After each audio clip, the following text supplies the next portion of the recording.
Joseph Goebbels याच्या आत्महत्येला जवळपास 75हून अधिक वर्ष होऊन गेली. तरीही गोबेल्स नीती हा शब्द आपल्याला आजही ऐकायला मिळतो. एखादा राजकीय नेता भूलथापा देत असेल तर तो गोबेल्सचं प्रचारतंत्र वापरतोय किंवा गोबेल्स नीती वापरतोय असं विरोधकांकडून बोललं जातं. कोण होता जोसेफ गोबेल्स?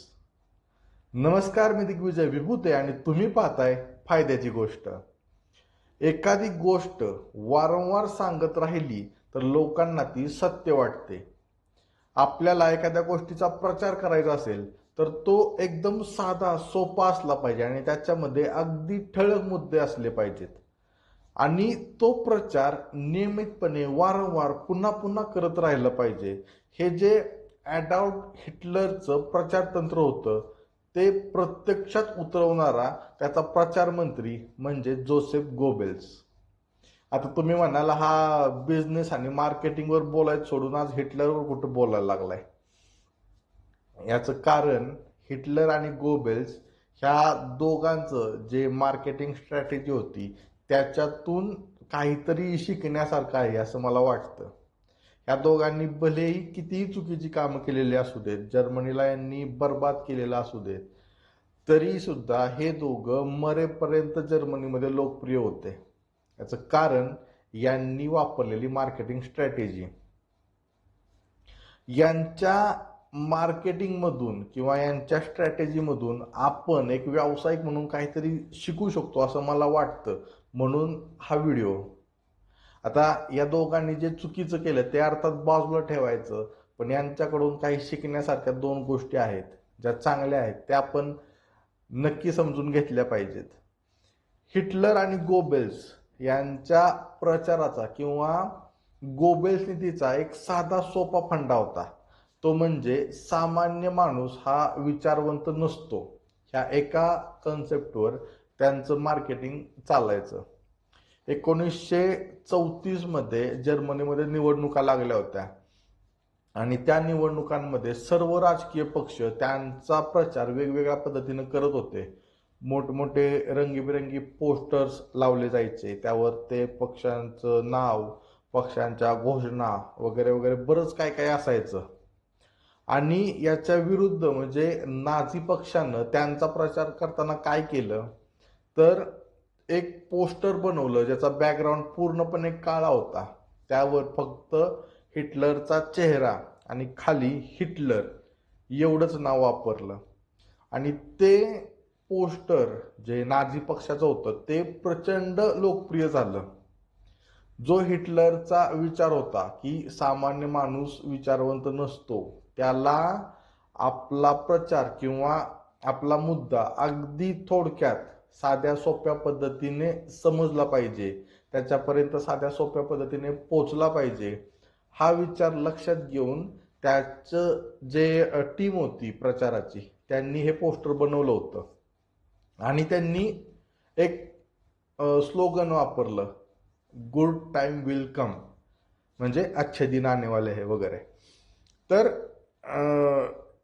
एका पोस्टरवर फक्त हिटलरचा चेहरा आणि त्याचं नाव आणि ती टॅगलाईन याच्यावर हिटलर जर्मनीमध्ये प्रचंड लोकप्रिय झाला आणि निवडून सुद्धा आला. तर ह्या गोष्टीमधून आपण एक व्यावसायिक म्हणून काय शिकू शकतो तर आपण जेव्हा आपल्या व्यवसायाचं मार्केटिंग करतो तेव्हा ही गोष्ट आपण लक्षात ठेवली पाहिजे की सामान्य माणूस हा विचारवंत किंवा विश्लेषक नसतो. त्याला आपल्या व्यवसायाबद्दल, आपल्या वस्तूंबद्दल, आपल्या सेवांबद्दल अगदी साध्या पद्धतीने, सहज सोप्या पद्धतीने मार्केटिंग किंवा आपल्या व्यवसायाबद्दल माहिती पोचली पाहिजे.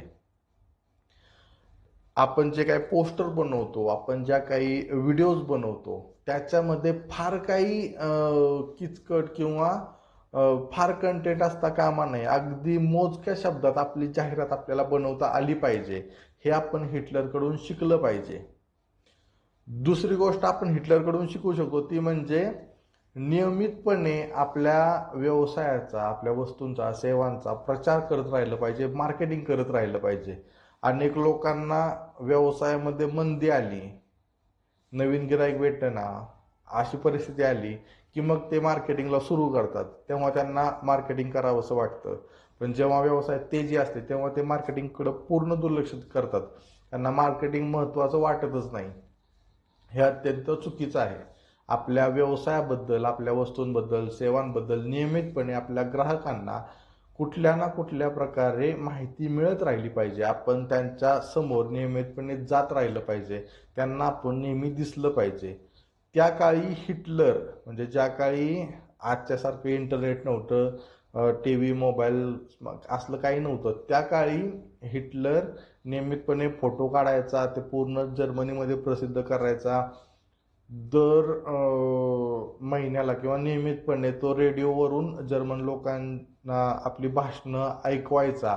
रेडिओ हे एकमेव त्या काळचं प्रसार माध्यम जे लोकप्रिय होतं. त्या माध्यमाचा वापर करून तो नियमितपणे जर्मन लोकांपुढे जात होता. म्हणजे ज्या काळी जास्त प्रसार माध्यमं नव्हती त्या काळी हिटलर नियमितपणे लोकांसमोर जात होता. तर मग आज इंटरनेट आहे किंवा सोशल मीडिया आहे, वेगवेगळे प्लॅटफॉर्म आहेत, ह्यांचा वापर करून आपण व्यावसायिकांनी आपला व्यवसाय नियमितपणे आपल्या ग्राहकांपुढे नेला पाहिजे. आपल्या वस्तू, आपल्या सेवा त्यांच्यापर्यंत नियमितपणे पोहोचवल्या पाहिजेत. ही गोष्ट आपण हिटलरकडून किंवा गोबेल्स नीतीमधून शिकली पाहिजे. बाकी हिटलर किंवा गोबेल्स हे कितीही चुकीचे असू देत, बाकी कसेही असू देत, पण ह्या दोन गोष्टी आपण नक्की शिकल्या पाहिजे ज्याचा आपल्याला फायदा होईल. ही फायद्याची गोष्ट तुम्हाला कशी वाटली ही कमेंट करून नक्की सांगा. इतरांसोबत आवर्जून शेअर करा आणि अशाच नवनवीन फायद्याच्या गोष्टी पाहण्यासाठी आपल्या चॅनलला नक्की सबस्क्राईब करा. धन्यवाद.